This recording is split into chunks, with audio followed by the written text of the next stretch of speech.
એમાં અત્યારનો વિષય છે મન મૂકીએ છીએ ખરા. ખરેખર આપણે બધા બહાર અને આપણા પોતાના વ્યક્તિગત જીવનમાં સર્વે કરીએ તો માણસને જીવનની મજા છે ને, આનંદ છે, કેફ છે, ઉત્સાહ છે, આ હોશ છે, બધું દેખાય છે ને મનનું ધાર્યું ચાલે છે ને એટલે જ છે.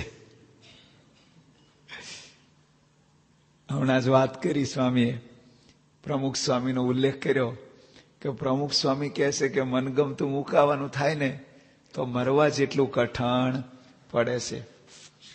પ્રમુખ સ્વામીના મુખે થોડીક એમની સ્મૃતિ કરી લઈએ. 3 પ્રવચનો મારી પાસે છે. એક પ્રવચન છે 32 પાનાનું, ફૂલ સાઇઝના, આ એક જ વિષય ઉપર. હવે નેક્સ્ટ પ્રવચનમાં તારીખ મને યાદ નથી રહી, પણ બીજો મહિનો ફેબ્રુઆરીનો હતો, 89ની છાલ હતી. અને ઓલો જે સભા મંડળ છે નારાયણ સભાગૃહ, જેમાં ત્યાગવલ્લભ સ્વામી રોજ કથા કરે છે, ગ્રહણનો એ સમય હતો. રાતના 1:30 વાગ્યે ગ્રહણ શરૂ થયું અને 4:30 પતવાનું હતું. સ્વામીશ્રીના આશીર્વાદ તો બહુ છેલ્લે હતા, પણ એમાં પૂજ્ય યજ્ઞેશ્વર સ્વામી, એને બાપા મોટા ભાઈ કહે છે, યોગીચરણ સ્વામીના ભાઈ, એમણે બધા સંતોએ ઘણો બધો કાર્યક્રમ બધો ગોઠવી રાખેલો, બધો વિવિધ. એમાં એક એમનું કીર્તન હતું. શરૂઆતમાં તે થોડી ધૂન થયું ને પછી કીર્તન હતું. એટલે સ્વામીએ માઇક માગ્યું અને એણે કીર્તન ગાયું હતું, સખી મેલી દે મનના મરોડને. અને સ્વામી જે ભાવમાં આવી ગયેલા, રાતના 1:45 થી રાતના 4 વાગ્યા સુધી 1.5 કલાક નોન સ્ટોપ 32 પાના ફૂલ સાઇઝના લખાયેલા છે. એ છે ને ખાલી વાંચવું હોય તો 1.5 કલાક થાય એવું છે. અને એની અંદર સ્વામી બહુ ધારદાર વાતો કરેલી છે. આજે એક જ વિષય ઉપર કે સખી મેલી દે મનના મરોડને. બીજું પ્રવચન એક સાંકરીમાં સ્વામીએ કરેલું અને એમાં સંતોએ કીર્તન ગાયું, મન માન કહ્યું તું મારું, એના 30 પાના છે. એ 1 કલાક સુધી સ્વામી, અને પ્રવચન એ તો કેસેટ પણ છે. એટલી બધી શોર્ટદાર છે ને કે તમે આમ 10 વખત સાંભળો ને તો એમ થાય કે હજી સાંભળીએ. ત્રીજું પ્રવચન એક સાંભળ્યું છે, એ છે આમાંથી કોઈક નિર્દેશકો એના કોઈક સદભાગ્ય હાજર હશે. સ્વામીશ્રી સાંકરીમાં હતા. સાંકરીમાં આપણે દિવ્ય સાનિધ્ય પર્વ હતું, સાલ મને યાદ નથી, પણ એ વખતે આજ યજ્ઞેશ્વર સ્વામીએ જ ગાયેલું. અને ગાયું હતું કે સખી પેલું નિષ્કુળાનંદ સરળ વર્તવે છે સારું રે મનમાં, એની તો વિડીયો પણ તમારી કાર્યાલયમાં છે. હવે એ વખતે સ્વામીશ્રી બરોબર સભામાં પધાર્યા અને કીર્તન ગવાતું હતું અને પછી સ્વામીના આશીર્વાદ હતા. અને સ્વામી એટલી જોરદાર વાતો કરેલી, મને યાદ છે સ્વામીએ વાત કરેલી કે અહીંથી જે ફેરવવું ને, આમ એક્ટિંગ કરેલી, એના શોર્ટ આ કોઈક શિબિરમાં બતાવેલા. સ્વામી કે અહીંથી જે ફેરવવું ને, એ કહેશે કે સ્વામી કે મરવા કરતા કઠણ છે. અહીં જે ગાંઠ વાળી હોય ને, પછી સ્વામી બોલ્યા, સ્વામી કે હમણાં હું 10 મિનિટ બૂમા બૂમ કરીને આવ્યો, પણ જે ગાંઠ વાળીને બેઠા છે, હવે એની પૂર્વ ભૂમિકા તો ઓલા ચતુર્ભુજ સ્વામી, યોગીચરણ સ્વામી, અને પછી મેં એ લોકોને પૂછ્યું એટલે એમણે વાત કરી. મેં શું થયું? તો કે બાપા છે ને એક માતર ગામ છે અહીંયા, ત્યાં એક પ્રસંગ બનેલો. હવે બનેલો એવું કે આપણા હરિભગત છે, કાર્યકર છે, બીજા પણ હરિભગત, એના દીકરા દીકરીને થોડું પેલું પ્રેમ થઈ ગયેલો ને એમાં બધું એ લોકો 2 જણાએ લગ્ન કરવાનું નક્કી કરેલું. અને એમાં એટલું બધું સંઘર્ષ થયું, જ્ઞાતિ વિરુદ્ધ હતું, તે હવે છે ને એમાં ખૂના મરકી થાય એવું હતું. અને ફોન ચતુર્ભુજ સ્વામી તો ભેગા જ હતા, બાપાને બધી વાત કરી. અને પહેલા જે હરિભક્ત હતા એને, એટલે કે છોકરાનો બાપ હતો, એને ઓલો કે છોકરીનો બાપ કેવો મારી નાખું. અને એટલા બધા આમ એ દરબાર હતા અને એટલું બધું વાતાવરણ બધું આમ આક્રોશ વાળું બનેલું. એટલે સ્વામી કે છોકરાઓના બાપ હતા ને એ છોકરાના પક્ષમાં હતા અને સત્સંગી હતા, બાપા એમના ઘરે રહેલા પણ છે ઘણી વખત. સ્વામી કે તમે સમજો, આ વાતનો આગ્રહ રવા દો. અને સ્વામી બોલે ને ઓલા સાંભળે જ નહીં. અને સ્વામી એટલા લાલ પીળા થઈ ગયા ને, આમ ધ્રુજવા માંડ્યા. અને બધા સંતો મૂંઝાણા, કેવું કેમ આમ? એટલે પછી યોગીચરણ સ્વામીને બીપી હાઈ પ્રેશર વધી ગયું. એટલે પછી આમ 5, 7, 8, 10 મિનિટ થાય એટલે પછી એને અંદર જઈને ફોનનો પ્લગ કાઢી નાખ્યો. કોણે? યોગીચરણ સ્વામી. સ્વામીને રોકવા કઈ રીતે? એટલે ફોન કપાઈ ગયો. એટલે પછી તો પતી ગઈ વાત, આગળ થવાનો પ્રશ્ન મટી ગયો. પછી સ્વામી છે એને ફોન પતી ગયો ને સીધા આપણી સભામાં આવ્યા. અને એ વખતે આ જ કીર્તન ગવાતું હતું. હવે એ પછી સ્વામી એટલું બોલ્યા કે હમણાં 10 મિનિટ હું બૂમા બૂમ, અને એટલું સ્વામી મોટે મોટે બોલ્યા આખી રૂમની અંદર સ્વામી આમ, અને એટલા લાલ પીળા થઈ ગયેલા, એટલે આમાં તો આખું ખૂન થઈ જાય એવું હતું. એટલું બધું આક્રોશ વાળું વાતાવરણ હતું.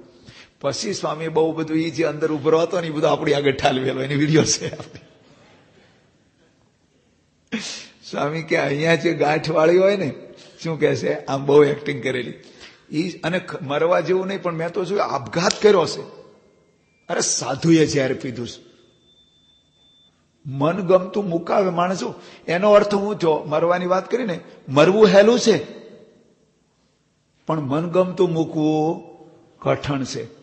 શ્રીજી મહારાજના વખતથી આપણે 2-3 સ્મૃતિ કરી લઈએ કે જો આ જીવને, અને અનાદિ કાળથી જે આપણે જન્મ મરણમાં ભટકીએ છીએ, આનું કારણ આટલું જ છે.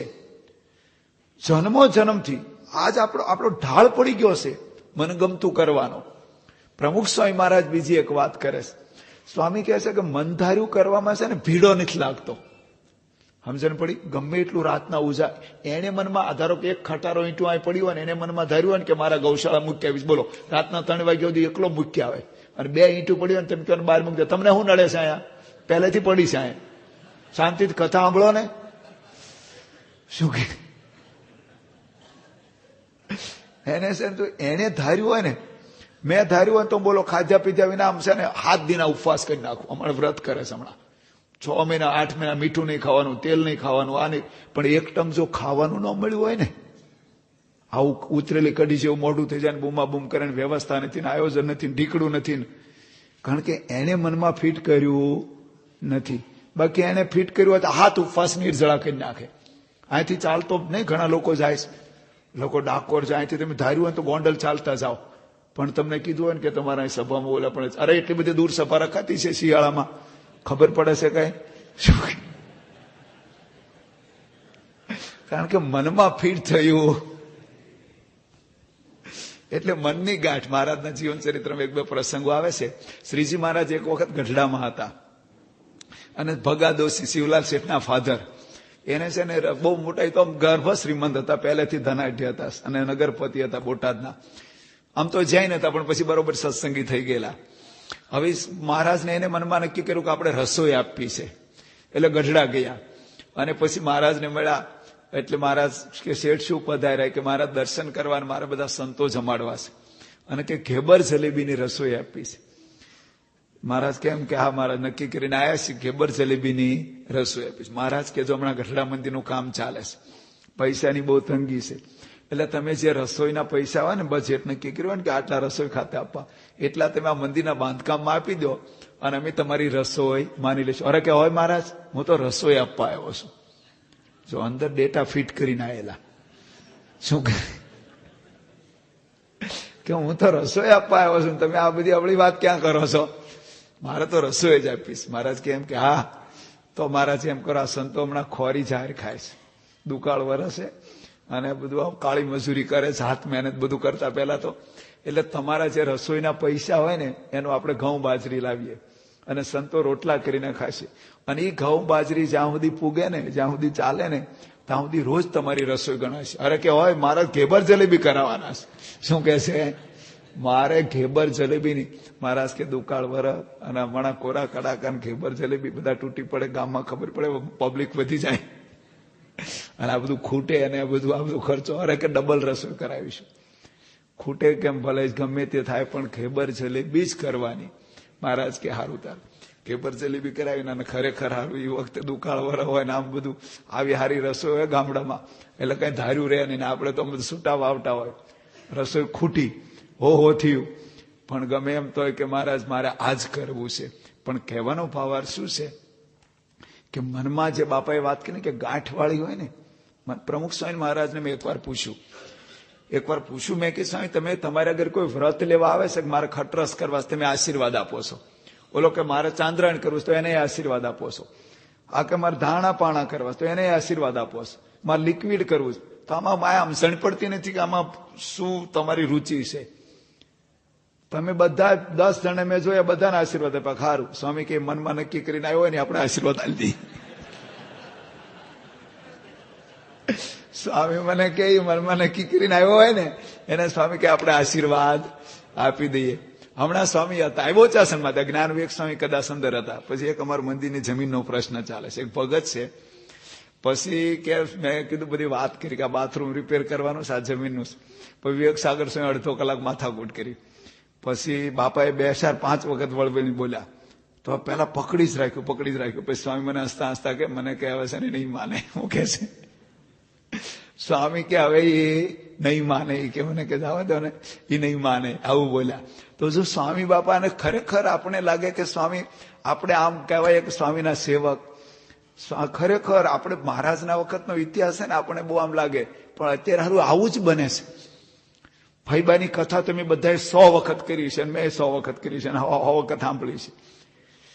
ખરેખર હારું આપણને લાગે કે મનની અંદર જે ગાંઠ વાળી હોય ને, શ્રીજી મહારાજે કેવો પ્રયાસ કર્યો, કેટલી આજીજી કરી, કેટલા હાથ જોડ્યા. મહારાજ કે તમે આટલું વચન અમારું માનો કે એ તો નહીં જ બને મહારાજ, બધું બનશે. તમે જો હારું આખું રાજપાટ મહારાજ એવું કીધું હોત ને કે આ મત્સ્યાનું રાજ્ય એમનું હતું, ગામધણી હતા, કે આ દરબારગઢ લખી દો તો કદાચ લખી દે. બોલો, ફૈબાની નિષ્ઠા એવી હતી.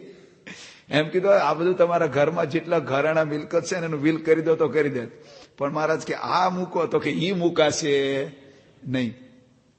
તો જો કહેવાનો ભાવાર્થ શું છે કે આપણી જે આ જીવનો સ્વભાવ આપણે બધાનો હશે કે કેટલું બધું અઘરું પડતું હોય છે. એક વખત જો આ મનની ગાંઠ બધું તમે જો કેટલું માણસ પીડો રાતના 1 વાગ્યા સુધી ઉજાગરો કરે. બોલો, આપણે જોયું છે. એના મનમાં જો તમે સભામાં જરાક 5 મિનિટ મોડું થયું તો 50 જણાને ધમાલ શરૂ કરી દે. ભાન પડતી નથી, ટાઈમે પતતું નથી, કાંઈ વિવેક નથી, આમ નથી. પણ એને નક્કી કર્યું હોય તો 1 વાગ્યા સુધી જાગે. એટલે આ બધું છે ને મનનું સામ્રાજ્ય છે. તમે જો મનનું મૂકવામાં આપણા મુનીશ્વરની વાત કરો ને, આપણે બધા જેના જાણીતા કેમ ઘેરે વૈયા ગયા, મનનું છોડાયું. જો આ બાપાએ આ બધું છે. એક વાર્તા આવે છે, એક વાર્તા કે ભાઈ તું એક રાજાને કીધું તું અહીં જઈશ નહીં, આમ કર તો આમ કરીશ ને, મૃગ્યા કરીશ ને, બધું કર્યું એને. પહેલાની વાર્તા આવે છે ને કોની, આપણે આ મહાભારતમાં કથા આવે છે ને પરીક્ષિતની. સ્વામી બધું એડવાન્સ ગઢડા શિબિરમાં કહી દીધેલું. કાર્યકર્તાઓની શિબિર હતી, એમાં આ જ વિષય જેવું હતું. બાપા સારંગપુરથી આવવાના હતા ગઢડાના, કાર્યકર્તાઓની શિબિર પૂરી થવાની હતી ને પછી છે ને સ્વામી બધાને ખબર પડી, બધા રોકાઈ ગયા. અને સ્વામીએ જે ધારદાર વાતું કરેલી, સ્વામીને તો ખબર નહોતી, આ તો આપણે બધાને લાગુ પડે એવી છે. પણ કહેવાનો ભાવાર્થ છે, મને એક મોટા મોટી વીકનેસ આપણને એ લાગે છે કે છે ને આનું લેશન નથી કરતા. આપણે સાંભળીએ છે બધું, વાંચીએ છે બધું કે વાંચતા જ નથી હરખું, ઉડિયું ઝુડિયું બધું હળરૂટ કરતા. જરા મન પરોવીને એકાગ્ર ચિત્તે આપણને જે દાખલા તરીકે ધારો જે કાર્ય બધા તો હાજર હોતા નથી, ધારો કે આ દિવ્ય સાનિધિ પર્વમાં જેટલા પ્રવચનો સ્વામીના થયા રિપોર્ટમાં આવી જાય, બરાબર છે. હવે એ વાંચીને એનું મનન કરીને એપ્લાય કરતા નથી. એટલે અત્યારે કેટલું આમ જોરદાર આમ કેફમાં પ્રવચન કરું છું, પણ હમણાં મારી જો જરાક પૂંછડી દબાવે તો તરત ફૂફાડો મારું. જરાક સહેજ જો મનનું મરોડે ને, અત્યારે મજા છે એની છે. બાપા આપણું રાખે છે, હાચવે છે, બોલાવે, રમાડે, જમાડે, વખાણ કરે. પણ જરાક હમણાં એમ કે આ ચાવી મૂકી દો, અત્યારે ફેક્સ આવે તો આવડું મોઢું ઉતરેલી કડી જેવું થઈ જાય. ચાવી છે એની તમને બધાને ખબર છે. શું કીધું? ચાવી એટલે ચત્તા. હું કીધું હમણાં એમ કે તમે અહીંથી સીધા ડાંગરા જઈશો તો 70 વિચારોની ધાણી ફૂટવા માંડે કે મારો હું વાંક હતો, કોને હળી કરી. સ્વામી બત્તી માર્યો શબ્દ બોલે છે કે કોને બત્તી મારી છે? અરે પેલા બત્તી મારી છે, તમે જુઓ તો. એટલે વધારે કહેવાનો ભાવ, સ્વામી બહુ સરસ વાતો બધી આપણે કરેલી છે, બધા કાર્ય. સ્વામી નિર્ગુણ સ્વામીની વાત કરી હતી આપણને. સ્વામી કે નિર્ગુણ સ્વામીનો કેટલો બધો ભોગ, કેટલું બધું સમર્પણ. શાસ્ત્રીમાં એવું કહેતા સૌદાની એમનો ભોગ છે. પણ સ્વામી કે તમે એમનું જીવન ચરિત્ર વાંચો, હલાવી નાખે એવું છે. હવે શું એ લોકોએ ભીડો બેઠો છે, અક્ષર પુરુષોત્તમ માટે દેહને વાટી નાખ્યો છે. 2 પ્રસંગો બાપાએ કીધેલા આપણને. બાપા કે એક વખત છે ને સ્વામી ભાવનગરમાં હતા, શાસ્ત્રીજી મહારાજ ભાવનગરમાં, પ્રભુદાસ શેઠને ત્યાં ઓલા થાપા છે ને પ્રસાદીના ત્યાં. હવે બન્યું એવું કે નિર્ગુણ સ્વામી વહેલા 3 વાગ્યા આવ્યા, રાતના 3 વાગ્યે. હારો આ લોકોએ જે વિચરણ પરિશ્રમ કર્યો છે ને, ટાણું કટાણું જોયું નથી.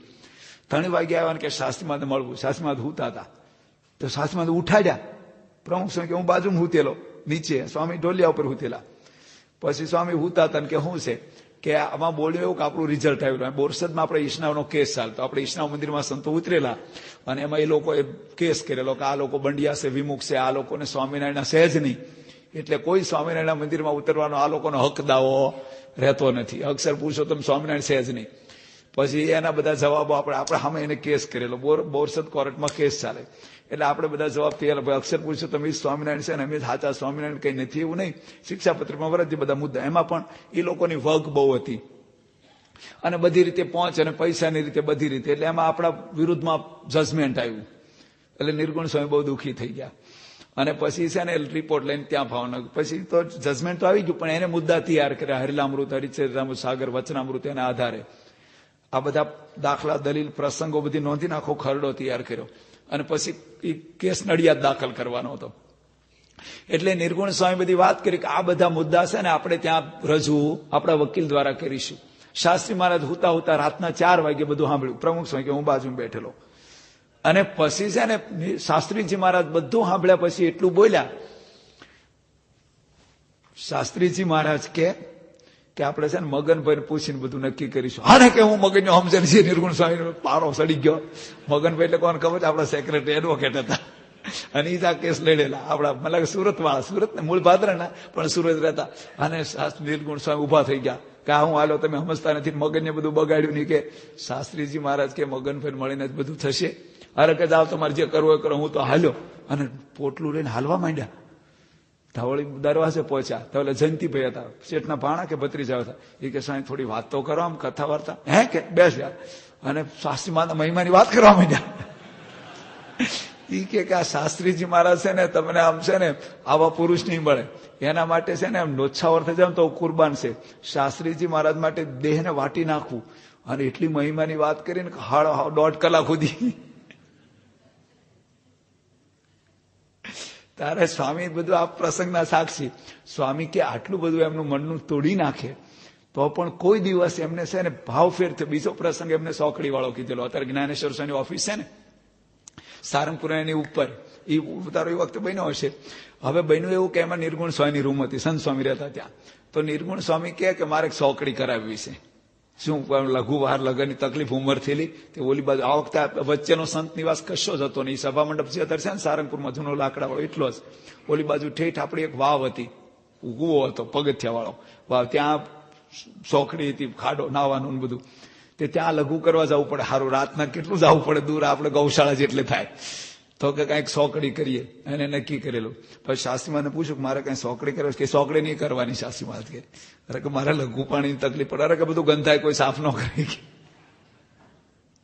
કાઢી મેલ્યા. તો પણ નિર્ગુણ સ્વામીના મનમાં એવું ન થાય, નકર ન થાય કે હારું આટલું બધું કરતા હોય અને સોકડી ન કરવા દે તો મનમાં લાગી જાય કે નહીં. આ મનનું તોડવાની વાત ચાલે છે. તમે જો આ મોટા પુરુષોની આ વિશેષતા. બીજું ધોતિયાનો એક પ્રસંગ કીધો બોચાસનનો. તે નિર્ગુણ સ્વામી ધોત્યું માંડ્યું તો કોઠારીએ ના પાડ્યું. હવે ધોત્યા બધા ઈ લાવે. ખૂબીની વાત તો ઈ હતી. સેવા બધી નિર્ગુણ સ્વામી કરાવે, પારાયણ કરાવે, આ કરાવે. અને પેલા કોઠારી કે જાઓ ધોત્યું નહીં મળે, આમ સીધું ના પાડે ધડ કરતા. એટલે પછી છે ને શાસ્ત્રીમાં કીધું આ ધોત્યું અરે કે નહીં મળે. શાસ્ત્રીમાં પાસે પેલા કોઠારીનો પક્ષ રાખ્યો કે દાંડિયું કરો. શાસ્ત્રીમાં દાંડિયું કરો. એ તો અમને સમજ નહીં પડે. એમાં શેડા હાથીનું ઉલટાવાનું હોય એટલે જૂનું એનું પહેરવાનું, સમજો ને. પછી કોઈક ભિખારી આવ્યો, બ્રાહ્મણ ભિક્ષુક જેવો સંન્યાસી. એને માગ્યું મહારાજ મારા આમ છે ધોત્યું આપો. શાસ્ત્રીમાં કે આપો. એટલે કોઠારી નવું આપ્યું. આ બધું નિર્ગુણ સ્વામી જોવે.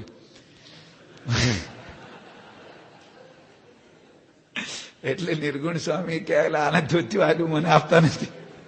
ઓલા આ મફત્યો પછી ભિખારી જેવો. તાર શાસ્ત્રીમાં કે તમે તો મંદિરમાં બેઠા તમને મળી રહે. આ બિચારો ગરીબ છે, ભિખારી, હાવ નિરાધાર, એને કોણ આપશે? આવું થાય તો પણ નિર્ગુણ સ્વામીને કોઈ દિવસ તમે જો મન ઉદાસ થયું નથી. નકર આપણે આમ બીજું ન બોલીએ તો આપણે સેવામાં પાસા પડી જાય. આપણો જે ઉત્સાહ હોય, આપણો જે વેગ હોય, સેવા તમારું મનનું તોડી નાખે ને, તમારું ધાર્યું ન થાય ને. એટલે જે ઉત્સાહ અને ફોર્સ હોય ને, તમે હારા 2 ગામ તૈયાર કર્યા હોય, મંડળ સાહેબ બાળ મંડળ, કિશોર મંડળ, પરીક્ષા કેન્દ્ર, અને જમાવટ કરી હોય, પછી કે આ 2 ભંગાર ગામ તમને આપે એટલે તમારો ઉત્સાહ મોળો પડી જાય કે હારા 10 વર્ષ હું મચવા રાત દાડો ટાટ તડકો બેઠી અને હારા ગામ લઈ લીધા. મને એવા વળગાડી દીધા કઈ પહેલી વાર આવતો. તો આપણો જે ઉત્સાહ હોય ને, આપણો જે કેફ હોય ને, સેવા કરવાની જે ધગશ, એમાં આપણે પાછા પડી જઈએ. તો કહેવાનો મૂળ ભાવાર્થ શું છે કે અત્યાર સુધીના આવા તો બધા સેંકડો પ્રસંગો છે, પણ હવે મારો મુદ્દો ખાસ એ કહેવો છે કે બાપાના જીવનની અંદર તમે જો કેવી સરળતા છે. હારી છે ને, આમ આપણે મૂર્તિમાન સ્વયં સ્વામીના લોહીના કણે કણમાં, નસે નસમાં આમ આપણે એમની સાથે રહીએ છીએ ને, ખરેખર મને એક ચમત્કાર તો એ લાગે છે કે જેની પાસે આટલો બધો બહોળો અનુભવ છે, જો આપણે ખરેખર તો છે ને આપણું ધારું સ્વામી કરે છે. સ્વામીનું ગમતું આપણે નથી કરતા, પણ મોટા ભાગનું આપણું ગમતું સ્વામી પાસે થતું હોય છે. બીજી નવાઈની વાત તો એ લાગે છે કે બાપા, જો તમે જો જેને ખબર ન પડતી હોય ને એ સરળ થાય. સમજણ પડી તમને? તમને દાખલા તરીકે ધારો કે જે વિષયનો અનુભવ ન હોય, ધારો કે રસોડામાં તમને સેવા કરવા મોકલ્યા, ભાઈ અમારા સાધકો નવા આવે, તારે હા બધા કોલેજમાંથી ફ્રેશ આવે, પછી એનો એલો સંત હોય ને જે રસોડાનો ઇન્ચાર્જ, એ ક્યાંક મરચા સુધાર, ડીટિયા કાપી નાખે, આદુ ખમણી નાખે, ઓલો બિચારો ખમણી નાખે. પણ જ્યારે ભંડારી થઈને પાકો અનુભવી અનુકોટ કરતો થઈને ને પછી એની ક્યાંક આ મગ બાફી નાખે, આ વઘાર કરે, તો એની બુદ્ધિ દોડે. શું કરે? કારણ કે એને આવડે છે, એને ખબર પડે આમ કરવું તેમ કરવું, ફલાણું કરવું, શું કરવું. જે વિષયમાં ખબર ન પડતી હોય એમાં આપણે સરળ થઈએ, ટૂંકમાં ખ્યાલ આવ્યો. પણ જેમાં ખબર પડતી હોય ને એને એમાં સરળ થવું ની લોઢાના સણ્યાસ. અને સ્વામીને તમે જો, સ્વામી તો અનુભવનો ભંડાર છે.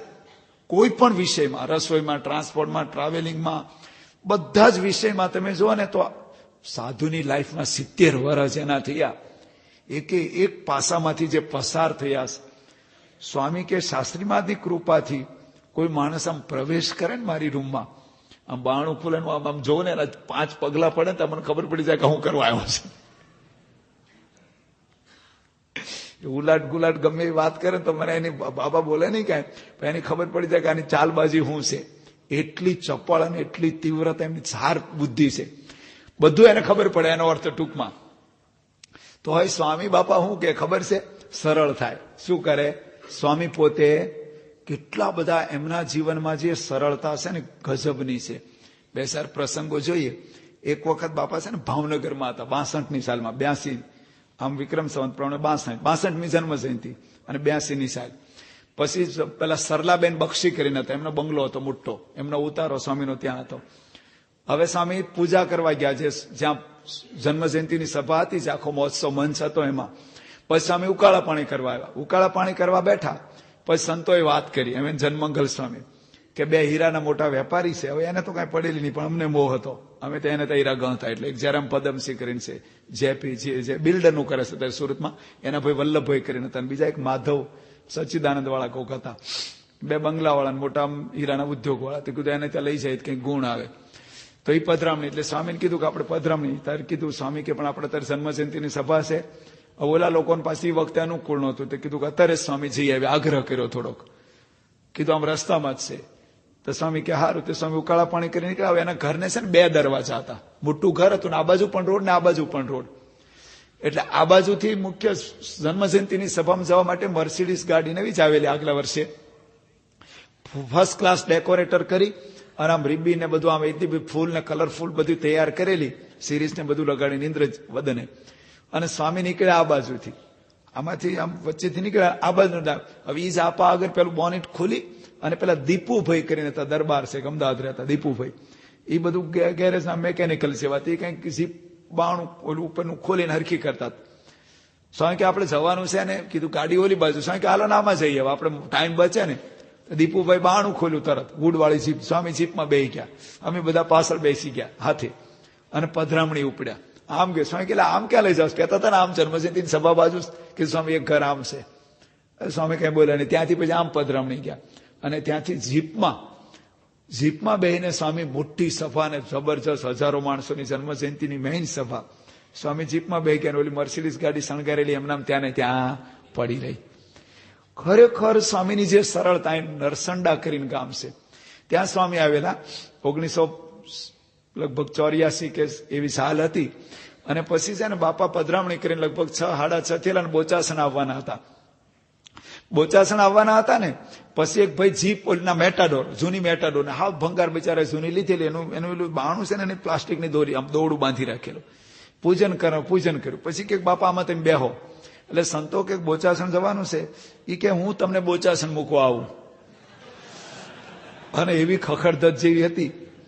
આ છે ને તમને ખબર ન પડે, કારણ કે મને પહેલા નથી ખબર પડતી. આપણે રિક્ષામાં, ખટારામાં, ટ્રેક્ટરમાં ફરતા હોય ને, પણ જે મોટા માણસો વીઆઈપી ગાડીઓમાં ફરતા હોય ને, એ કક્ષાનો પ્રસંગ છે, એને ખ્યાલ આવે. આપણે બહુ પકડાય નહીં આમાં. તો પછી છે ને એને પછી આગ્રહ કર્યો. બધા સંતો કે પણ બોચાસણ જવાનું મોડું થાય ને ત્યાં આરતી સંધ્યા કરવાની છે, કે ના ના બેહો ને બેહો. જે જીદ પકડી સ્વામી કે હારું હાલો ને આપણે બોચાસણ જવું છે નહીં કે. તે સ્વામી એમાં બેહી ગયા મેટાડોરમાં. અને ખખડ સાંભળાય નહીં, કઈ બોલ્યા હોય ને તો. અને મર્સિડીઝ ગાડી ખાલી આવી. ઓલો તો એટલો બધો સત્સંગી પણ નહીં. પણ જો સ્વામી પોતે કેટલા સરળ છે, મનનું ગમતું મૂકે છે. એકવાર મેં લીંબાસી ગામમાં હતા માતર આગળ, અને બપોરે સ્વામી જમી રહેલા, અને પછી એક જેઠાભાઈ નાયકાના હતા, અને આવ્યા મારા ગામમાં પારાયણ કરો. અને દિવસના 5 ગામ ચોખાનું વિચરણ હતું 84માં, 85ની ચોખાની ઉઘરાણી. હવે પારાયણ કરવી કેમ નહીં, સ્વામી મૂંઝાણા. પણ સ્વામી કે ટાઈમ નથી, આપણે કે ના કરો ને કરો એ કે. અને જે તો લુહાણાને જે પ્રેમીને જે આગ્રહ કર્યો માંડ્યા. પછી સ્વામી આમ પેલા વિચારે, આમ 5 મિનિટ સુધી શું કરવું, કઈ હુજે નહીં. પછી સ્વામી કે એમ કરો, વિવેક સાગર સ્વામી પેલા આવશે, પારાયણ કરશે, ને પછી અમે આવી જઈશું. એ કે જમીન જાઓ. હવે જમવાનું તારાપુર ગોઠવેલું. પછી 4 વાગે પારાયણ શરૂ થાય, ને 5:30 સ્વામી કે 5:30 નાસ્તો કરી લઈશું. એને જલેબી ગોટા બધું બનાવેલું. એ પાછો એને રાજી કરવા જમ્યા. અમારા આણંદની અંદર ડાયાભાઈ ગજર છે, હમણાં કાલે એના ઘરે જઈ આવ્યા, એના દીકરાને ત્યાં. એ તો નવું ઘર બનાવ્યું, પણ ત્યાં સ્વામી જમવા બેઠેલા. અને બવર પધરામણી કરીને આવ્યા, અને બપોરે ખરો 1:30 વાગેલો, ઉનાળાનો બળબળતો તાપ. અને આમ થાકીને લોથ થઈ ગયા હોય. અને છે ને આમ સ્વામી હાથ પગ ધોઈને જેવા બેઠા, આમ પાટલા ઉપર આમ થાળી મૂકીને, ત્યાં આપણે રમણભાઈ આફ્રિકા છે અત્યારે, હવે એ આવ્યા અને કે મારા ઘરે પધરામણી કરો. સ્વામી કે પણ હવે અત્યારે આ જમવા બેઠા છીએ. સંતો કે જમીન પછી હાજે આવશે, કે હાજે મારે અમદાવાદ જવાનું છે, અત્યારે જ આવો. સંતો કે મોડું થાય ને. પેલા એવું હતું કે હરિભક્તો બેહી રહે, સંતો કોઈ જમે નહીં. સ્વામી આવ્યા પહેલા એવું બધું હતું. પણ એને જે જીદ પકડી, સ્વામી હાથ પગ ધોઈને બેઠેલા, આમ શરૂ કરે એટલી વાર આમ શ્લોક બોલાતો સ્વામી ઉભા થઈ ગયા. સ્વામી કે હાલો આપણે જઈ આવીએ. અને પાછા એના ઘરે પધરામણી, કે આમ તો એકવાર એના ઘરે જઈ આવેલા છે. મૂળ તો હું તો અવારથી ગોઠવાયેલું, પણ એ પાછા સ્વામીને હોદવા ગયેલા, લાંબી કથા છે. પણ એ હાજર નહોતા. સ્વામી કહે કે મારી હાજરીમાં આવો તમે. અને ત્યાં એનું બીજું કાંઈ વિધિ કરવાની હતી નહીં. પધરામણી કરીને, આરતી કરીને, ફૂલ નાખીને પાછા આવ્યા. પણ કહેવાનો ભાવાર્થ કે સ્વામી આપણે મન ધાર્યું મૂકતા નથી, પણ સ્વામીને મુકાવીએ એવું થયું ને. આપણું ગમતું સ્વામી આગળ. તમે જો અમે માતરમાં હારું, મને તાજું યાદ છે. સ્વામી અમદાવાદથી આવેલા, એ કંઈક 12નો દાડો હતો. 13 કંઈક પાટોત્સવ હતો, સંત નવું બનાવેલું ઉદઘાટન હતું. બપોરે 12 વાગે બરોબર મધ્યાહને આવેલા. ચૂંટણીનું રિઝલ્ટ આવેલું જોગાનું જોગથી. અને જે ધારાસભ્ય આવ્યા ને બધા સીધા બધા નડિયાદ વાળા અને બધા ગોટિયા બધા આવી ગયેલા 5-6 જણા. અને બધા બાપાના આગળ એક બાજુ સભા ને પડી ભીડ ચાલે બધી. અને બધાને હાર બાર પહેરાવાનું બધું ચાલે. અને પછી છે ને સ્વામી જમવા ગયા. જેમાં 1 વાગે જમીન, લગભગ બધી મુલાકાત 1:30 વાગવા આવ્યો. એમાં એક માતરના રાજુભાઈ કરીને આવ્યા, અને કે મારા માતરમાં આવો. સ્વામી કે પણ અમારે તબિયત એવી છે હવાતું. અરે ના, કેમ આવો? પછી સ્વામી કે પણ હવે બીજું, અરે મારું માથું કાપી નાખો. અને જે આમ હોય સ્વામીને, હું બાજુ ઉભેલો, મારું માથું કાપી નાખો. સ્વામી કે એવું નથી. અને જે આગ્રહ કરીને, જે ખરેખર હારું, એ વખતે મારો પારો સડી ગયેલો. પણ બાપા બાજુ 2 જણા હોત ને તો કોઈક ટાંટિયા હાથ પગ ઝાલીને લઈ જાત, રૂમમાં પૂરી દેત, ટીંગા ટોળી કરીને. અને જે આગ્રહ કરીને જે બોલે. સ્વામી કે પણ મારી પરિસ્થિતિને, મારું સ્વાસ્થ્યનો તો વિચાર કરો. સ્વામી એવો લાચાર થઈને, એટલે આમ એની આંખોમાં જે આમ દીનતા હતી, આમ જે સ્વામીની ગરીબાઈ હતી. પછી ઓલા ભાઈ સમજી ગયા. સ્વામી કે હું આવીશ. અને સ્વામી ગયા. 1:30 વાગે આ બાજુ કઈ કઠલાલ બઠલાલ જમેલા. ચતુર્ભુજ સ્વામી કોકને પૂછજો. અને સ્વામી માત્ર 11 વાગે ગયા. અને ત્યાંથી કઠલાલ જઈને ખરા ઉનાળામાં બપોરે 1:30 વાગે જમેલા. તો જો કહેવાનો ભાવાર્થ શું છે કે આપણને ઘણી વાર ખબર રહેતી નથી. કેટલાય પ્રસંગોની અંદર સ્વામી ખાલી એક નિયમ ધર્મ બાબતમાં સ્વામી એક કડક રાખે, ધન સ્ત્રીનો ત્યાગ ને મહારાજની શિક્ષા. બાકી બધી જ રીતે સરળ. એટલા બધા એમના જીવનના પ્રસંગો આપણને ડગલે ને પગલે જોવાના મળે છે કે બાપા હરિભક્તો સંતોને આટલા 70 વર્ષ આ જ કર્યું છે. તમે જુઓ ને, આપણને જ રાજી કર્યા છે, આપણું જ મનગમતું કર્યું છે. આપણે જેમ રાજી થઈને બસ સ્વામીને એક જ તાન કે સંતો હરિભક્તો રાજી થાય. સભામાં તમે જુઓ ઘણી વખત મોટા મોટા બધા કાર્યક્રમો હોય ને, પછી સંતોએ બધી ગોઠવણી કરી હોય કે સ્વામી આટલા વાગે સભામાં આવવાનું, પછી કે તમારા આ એક વખત અમારે પેલો કેટલ કેમ્પનો પ્રસંગ હતો, પછી સ્વામીને બધું પ્રોગ્રામ બતાવ્યો, બધા દૂધ મંડળીના સેક્રેટરી બોલાયા છે, દાતાઓ બોલાયા છે, તમારા આશીર્વાદ આપવાના, આમ તેમ બધું સારું. પછી બધી સભા થઈને બધો રિપોર્ટ અપાણો અને આયોજન બધી વાત થઈ. પછી એકબીજા મહાનુભાવથી બોલ્યા. પછી સ્વામીને કીધું કે તમારે બોલવાનું નથી, મોડું થાય. સ્વામી કે સારું થાય. સ્વામી કે હવે સારું. ખરેખર આપણે લાગે કે લાખો લોકો જેને માનતા હોય અને ઘડીકમાં કંઈક બોલવાનું છે, ઘડીકમાં કંઈક નથી બોલવાનું, અને કંઈક ગમે ત્યાં પધરામણીમાં લઈ જાઓ. તમે એકવાર અમે ચીખોદરા પ્રતિષ્ઠા કરી, પછી સ્વામીને લઈ ગાડી જમવા જવાનું. સ્વામી કે સારું. ગાડીમાં બેઠા ને પછી ઘરે ગયા ને એટલે સ્વામી પાઘ ઉતારી જમવા બેહો ને બાથરૂમ જઈ. પછી કીધું સ્વામી આ તો આપણે પધરામણી કરવાની, જમવાનું બીજે છે. સ્વામી કેવું છે? એટલે બોસ્કી સાહેબ ને ત્યાં લઈ ગયેલા. સ્વામી કે હારો તાર ચાલુ પધરામણી કરી. એકવાર છે ને આપણે 7-8 પ્રતિષ્ઠાઓ કરેલી 92 પછી સ્વામી ગાડીમાં બેઠા. પછી કીધું તમારે પ્રતિષ્ઠા કરવા જવાનું છે કે સારું. ગાડીમાં બેઠા, 92 બંધ કર્યું. પછી સ્વામી રસ્તામાં પૂછ્યું ભગવતચરણ સ્વામી કે આપણે કયા ગામમાં જઈએ છીએ? કે મને ક્યાં લઈ જાવ છો એને ખબર નથી. સ્વામી કે આપણે ક્યાં હું કરવા જવાનું હતા? કે પ્રતિષ્ઠા કરવા જઈએ છીએ. કે ખરેખર આપણે ઓલું વચનામૃતમાં મહારાજે લખ્યું કે અમારો દેહ અમે કૃષ્ણાર્પણ કરી રાખ્યો છે. એવું બાપાને આપણા જીવનમાં ડગલે ને પગલે એટલી સરળતા, એટલું સ્વામીનું હૃદય આમ છે ને નિર્ધંભ છે. અહીં ઉપર હતા એકવાર. પછી છે ને સ્વામી ચતુર્ભુજ બધા ક્ષેત્ર વાઇસ બધાને વારા ગોઠવેલા કે બધા આવવાનું, રસોઈ આપવાની, બાપાના આશીર્વાદ મળે. હવે એમાં બન્યું એવું કે એક વખત છે ને સ્વામી અંદર મીટિંગ પતી ગઈ ના, પેલું મુલાકાત, પછી સ્વામી નાતા તે વખતે પછી લખવા બેઠા, વાંચવા લખવામાં પડી ગયા તો ભૂલી ગયા. તો ચતુર્ભુજ સ્વામી 92 ખખડાયું. એ કે આપણે સભામાં જવા નથી. સ્વામી આમ જોયું તો 11:15 થઈ ગયેલા. હવે 11:30 સભા પતાવવાની હોય, 11:15. પછી સ્વામી જલ્દી કે હાલો. પછી પરમાનંદ સ્વામી હતા, એના હાથનો ટેકો આપ્યો. સ્વામી કે આપણે પૂછીએ કે કેમ મોડા આવ્યા? તો આપણે શું કહેશું? આપણે કહી દેવાનું કે ભાઈ મીટિંગમાં હતા. સ્વામી કે ખોટું ન બોલાય, આપણે ક્યાં મીટિંગમાં હતા? આપણે કહેશું કે અમે ભૂલી ગયા, અમે સભામાં આવવાનું ભૂલી ગયા. કે એવું ન કહેવાય કે આપણે મીટિંગમાં નહોતા ને આપણે ખોટું બોલાય. હવે કોણ હતું? 2 જણા હતા અંદર રૂમમાં. સ્વામી હતા. આપણને ખબર હતી કે અંદર મીટિંગમાં પત્રો લખતા. પણ સ્વામીની અંદર કેટલી નિર્ધમપણું, કેટલું સરળપણું, કેટલું તમે જુઓ ને આમ નિખાલસપણું છે. એક પ્રસંગોની અંદર અમારા વાસણા ગામ છે ને કોઈ બાજુ થર્મલ. હવે બાપાએ પહેલા એવું કીધેલું કે આપણે ચિત્ર પ્રતિમા પધરાવાની. પછી હરિભક્તો આગ્રહ કર્યો કે અમારે મૂર્તિ પધરાવીશું વાઘાવાળી. સ્વામી કે પણ હવે તાર કે ના સ્વામી આ બરોબર મૂર્તિ જ પધરાવી. સ્વામી કે સારું તો પધરાવો. સ્વામી છે ને હરિભક્તોનું મન સાચવે છે. હરિભક્તો એમના મનમાં ગોઠવી રાખ્યું કે આપણે આમ કરવાનું, પણ હરિભક્તો એમ કે આપણે આમ કરવાનું છે. તો સ્વામી કે સારું આપણે એમ કરો, ચાલો તમે રાજી થાવ એમ કરવાનું. પણ કહેવાનો ભાવાર્થ શું છે છેલ્લે સમાપનમાં કે આપણી તો શિષ્ય તરીકે એટલી જ ખરેખર સારું આપણે તો દાખલા જોયા છે. ખરેખર આપણે છે ને આનું છે ને થોડુંક આમ છે ને વિઝ્યુલેશન કરવાનું કે ધારો કે મને આ નિર્દેશકમાંથી છૂટો કરે તો એમ કલ્પના કરવાની. તો મારો ઉત્સાહ સેવા ભક્તિ રહે. મારે વિચાર કરવાનો કે મને ઓફિસની ચાવી લઈ લે તો, મારી મોટર ગાડીને જોડ લઈને ક્યાંક તે માળા ફેરવો ગૌશાળા બેહીને. એ છે ને મારે આમ પ્રેક્ટિકલ વિચાર કરવાનો. શું કરવાનું? કે તેદી મારે શું થાય? અરે ભલભલા તમે જો ઘર ભેગા હેંડી જાય તો સત્સંગ કર્યો હું?